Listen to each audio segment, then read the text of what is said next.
Het jy al ooit gewonder hoe Durbanville presies ontstaan het? Hou vas, want is 'n wille storie. Ongeveer 50 jaar nadat Jan van Riebeeck in die Kaap geland het die vryburgers se sterre begin jak. Die VOC het plase uitgedeel soos Oprah gedurende haar 12-days Christmas special. Met ander woorde, jy kry 'n plaas en jy kry 'n plaas. In die middel van al hierdie plase was daar 'n tipiese one-stop in die vorm van 'n fontein met die lekkerste vars koue water.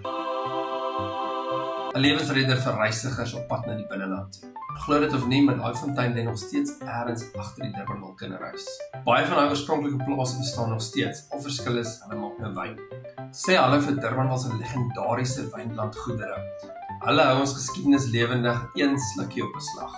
En dit is hoe Durbanville begin het. Gesondheid op die geskiedenis.